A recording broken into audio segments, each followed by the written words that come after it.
Okay, so there's something I wanted to discuss with you guys because it's been kind of like stuck in my head for a while. At least as far as I've been watching the disappearance of Nagato Yuki-chan. I always want to say Yuki Nagato-chan, but it's Nagato Yuki-chan because they flipped it for this title and it's weird. Anyway, something that's been stuck in my head is figuring out and weighing the possibilities of whether or not the disappearance of Nagato Yuki-chan is actually going to get a dub. Now, to some people, this might be very obvious, and I'm probably going to list out a bunch of reasons why this is very obvious, of that it will actually get a dub, but I'm curious as to what kind of dub. That's the thing I want to try and predict here. I'm pretty sure that I know, but I want to go through the history of reasons behind it, and maybe you might find it interesting, maybe you won't. I should preface this, though, by saying that I know virtually nothing in the way of the business and the making of dubs in general, so there's quite a bit of information that I may sprout out of my mouth hole that might not actually be accurate, per se. So feel free to go and fact check me and prove me wrong, because I'm fully letting you know that that's a quite big possibility that's going to happen. I'm also unscripted, by the way, so I'm going to go off on a lot of tangents, but if you're okay with that, we should be cool. Anyway, so in trying to figure out whether or not Nagato Yuki-chan is actually going to get a dub, we should look at a couple of factors. First off, what kind of dub is it going to get? Well, there are three options. First of all, it gets no dub at all. Now, Funimation has licensed it, and they generally dub everything. It's rare that they don't dub something, but they could very well just have the sub only on their website and leave it there. That's something they could do. Assuming that they are going to dub it, which is a very good assumption, there are two options. One, they do it in-house, which means recasting everybody, or they get the original dubbing studio, that is Bang Zoom, to do the dub for them. And in the past, I know that there exists examples where they have gone to original dubbing studios and not recast, but in other cases that they have done recasting and done everything in-house. So there's a possibility for both, and I wanted to go over examples of both. First, examples of where they got the original cast back. I can think of two big ones off the top of my head. First, Slayers. Now, Slayers is a very old anime series. It was originally created in Japan like in the early 90s or mid-90s or something like that, and it was dubbed like in the late 90s, early 2000s or something. I can't remember who owned the license for Slayers. Let me just look it up. Slayers. I have Try, by the way. This is the original DVD box. There's no logo. Oh, it's Central Park Media. They have a website, but they don't have a logo. Anyway, Central Park Media did the original Slayers. And so the original Slayers came out, and then there was like this big gap of time between when the Japanese decided, oh, we'll finish Slayers, and that was with Slayers Try. And then they decided to make Evolution and Revolution R. I think are the two names of the new seasons, the ones that have been like very digitally upgraded, because this was all not cell shaded. Was it cell animation?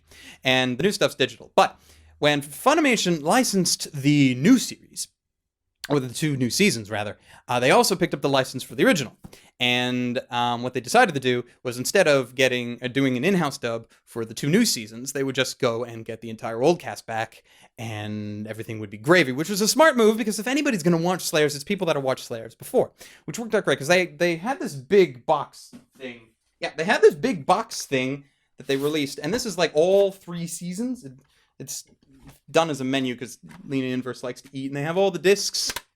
It was very interesting. Anyway, this is the first three seasons, and they released it, and this thing was really cheap. I'm glad I got it. I'm still looking to see if I can get the original Central Park Media versions, because they have DVD extras. Get in the freaking thing. Thank you.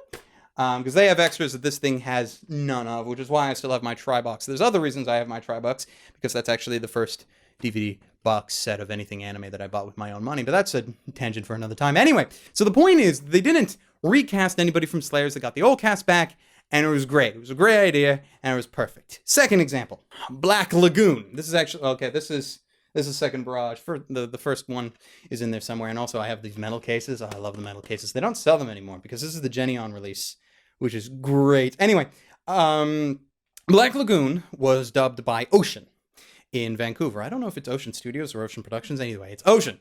They do a lot of different dubs and a lot of voice work for a variety of different shows. And when Genion got the original Black Lagoon, they put that down there because I can hear it rattling and it bugs me.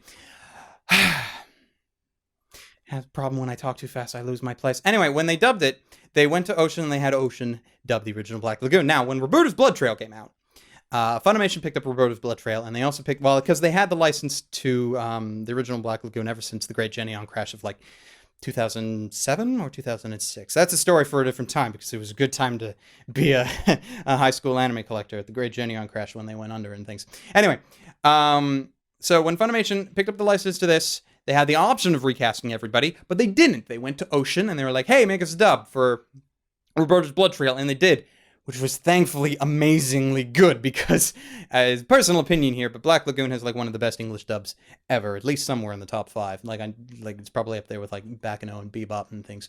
Anyway, so that's 2 examples of shows where Funimation has had the license to something of a sequel nature, and they went to the original production studios, or I'm not actually sure if they went to a studio for Slayers, but either way, they got the original dubcast back, and everything was great and gravy. So, by just looking at that, and if that's all the examples we had, if that was like all the precedent we had, then you could easily say, yes, they're just going to go to Bang Zoom and talk to them and get a new dub, and everything will be great. But now it's time for me to get to examples where they didn't do this. The first one off the top of my head is one that I don't actually own, which is Trigun Badlands Rumble. I don't own it, otherwise I would show it here, but I don't own Badlands Rumble for a variety of different reasons. One is because the dub's not that great. I watched it at a con once, so I have seen it. And it wasn't that... I didn't like it per se. The only person that they actually brought back from the original dub was Johnny Young Bosch for Vash. And let's be honest, if they didn't get Johnny Young Bosch, the dub would have been not worth watching at all. No offense to anybody of the recast, but it just wasn't the same. And some of that I understand, because some of the original voice actors and actresses from the original Trigun dub, they don't do voice acting anymore. Like, that even happened in Slayers, because there was... Zelos in Slayers. He was played by David Moo, I think, in the second and third season of Slayers. But he doesn't do voice acting anymore, so they couldn't get him back for when the character shows up in the new seasons. And that was fine, see? But I know that that's not always the case, because I know Jeff Nimoy, who does the voice of Wolfwood, does still do voice acting. But for whatever reason, they didn't get him in the dub. Now, I only actually read his side of the story, and I'm not going to recount it. You can go look it up. But one way or another, it just didn't work out. And I think that the dub was worse off for it, personally. That's just my thing. But that's an example of where they didn't really get all of the original cast, either because they couldn't or they didn't want to. I don't know what the reasoning was, but it just didn't happen, with the exception of Johnny Young Bosch, who still did an amazing job, because that's his thing. And that's one example. The other example, I actually do have a box for. Shakugan no Shana. And this is a nice box, because this is the Geneon release, so it's actually very relevant to my point. So, Shakugan no Shana is a wonderful fantasy action series that exists. Anyway, when Geneon grabbed it, and they licensed it, Season 1 was the only thing that existed, so when they had to dub it, like with Black Lagoon, they went to Ocean, and Ocean did the dub for it. It's not an amazing dub, but it's not a half-bad dub, personally. Your mileage may vary. Anyway, shortly after they released this, Seasons 2 and 3 were coming out in Japan, and it was also around the time of the Great Geneon Crash, which, again, I need to do a video on. Anyway, so I'm going to say anyway a lot, and so... because it's what I do, especially when I'm unscripted. Anyway, so... crap, I lost my place. I'll just jump cut this. Seasons 2 and Season 3 eventually came over to North America thanks to Funimation Entertainment. Now, when Funimation grabbed the licenses to Seasons 2 and 3, they also grabbed the license to Season 1, because Geneon didn't have it anymore, and they just picked it up, and everything was great. So they re-released Season 1. And then they created a dub for Seasons 2, 3, and then there were a bunch of movies and OVAs as well, I think. Anyway, and they made a dub for all of that, because the dub didn't exist. The dub only existed for this first season. So, the thing that bugged me the most about this was not the fact that they didn't go to Ocean. Because I can actually understand that one from a business perspective, because they had a lot of stuff to dub. They had 2 seasons and a bunch of OVAs and films, and it probably just made more money sense to do all that in-house rather than go to Ocean and like, yeah, we want you to dub like all this stuff and crap like that, which they could have done and would have been nice and uniform, because I like things being uniform, and I'm going to get to that in a second, but they didn't. So that's an example of where there was an original dub cast and they recast. But the thing that bugged me the most about Shauna, and this might sound like a tangent, but it actually is going to lead into another point momentarily, but the thing that bugged me the most about Shauna was not the fact that they didn't go to Ocean and get them redone and everything, but the fact of the matter is that they didn't redub Season 1. Now, this is very interesting to me, especially because of how Season 2 of Shakugan no Shana actually starts. If you've ever watched the second season, you might remember how the first episode of Shakugan no Shana really feels like it belongs halfway through Season 1. It's like, as far as character development and plot goes, everything took like a couple of giant steps backwards.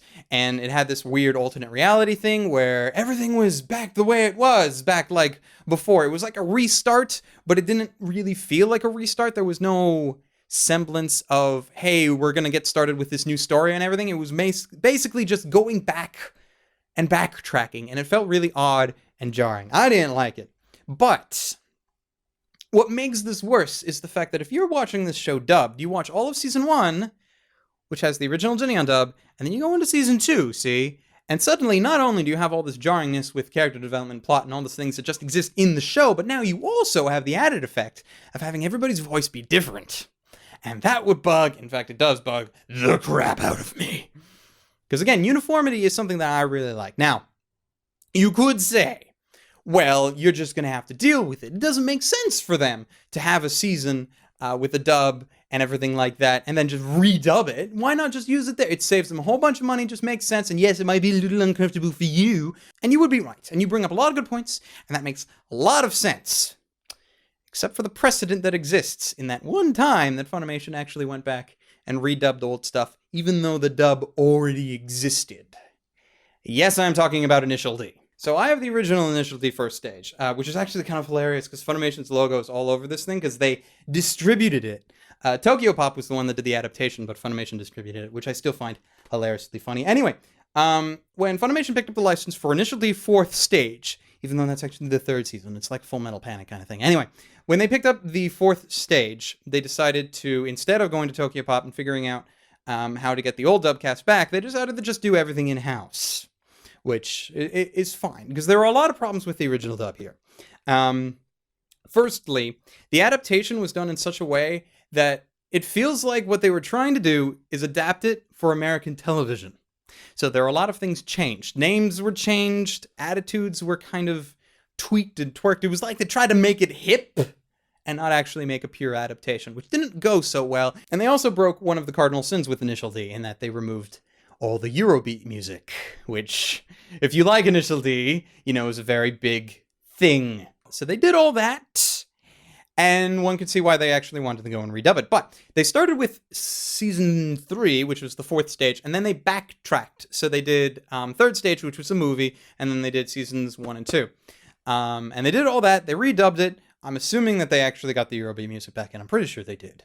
I don't actually own it. I should have bought it. I meant to do that a bunch of years ago, because there's a lot of reasons of why I wanted to do that, because of how the dub actors... Yeah, no, let me bring that up, actually. The dub, as bad as the adaptation for the original Initial D was, the actual cast that they actually got was amazing. And when you actually compare the old dub to the new Funimation dub, it was like looking at the old guard of dubbing, like from the Jenny on ADV days, the Prime guys, versus Funimation's in-house guys from the time, because like all the regular Funimation people that you had at the time of that dub were all in Initial D. It was like basically very few people that weren't in it. Nowadays, it's a bit different now, so it's not, the comparison's not as obvious as it was probably when I wanted to make that video, but didn't actually make that video, either due to laziness or lack of funds to go actually out and buy the new re-release versions of Initial D. Anyway, so let's do a little bit of a recap, see, because we had a point to this, and the point was, what are the chances that the disappearance of Nagato Yuki-chan is actually going to get their original dub?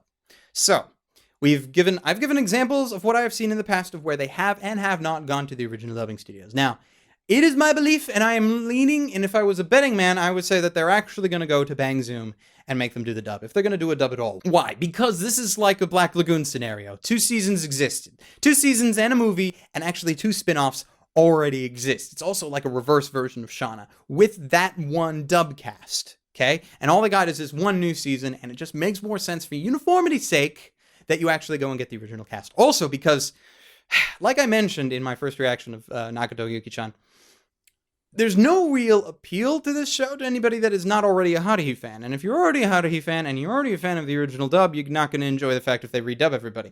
So there's that.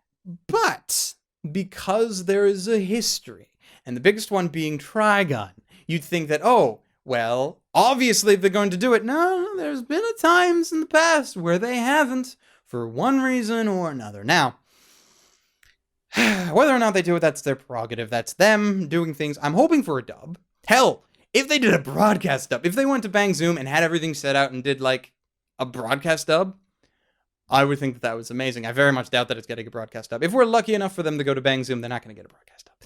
But if we were lucky enough just to get them to go to Bang Zoom, that's probably enough. But yeah, broadcast up would be amazing. I haven't really talked about broadcast dubs, but that's probably something for another time. I'll probably talk your ear off, something for who knows how long now. So this is me ranting. This is what happens when I rant without a script and I go off topic and I say, anyway, so a lot. Like a lot.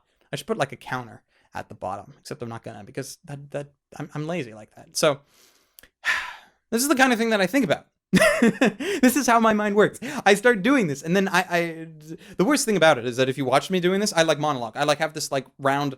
I have this route in my kitchen where I just like loop and I say things to myself. I basically went and redid this entire video from a talk and conversation I had with myself, because that's the kind of things I do. So hopefully you found it interesting. I don't know if you did. You might. And if there's anything in what I said that's wrong, feel free to correct me. Go ahead, go nuts. If you found anything interesting about this rant of mine at all, let me know. And if you didn't, well, that's something too. So I'm going to go edit this now. So talk to you guys later. Stay frosty. Bye.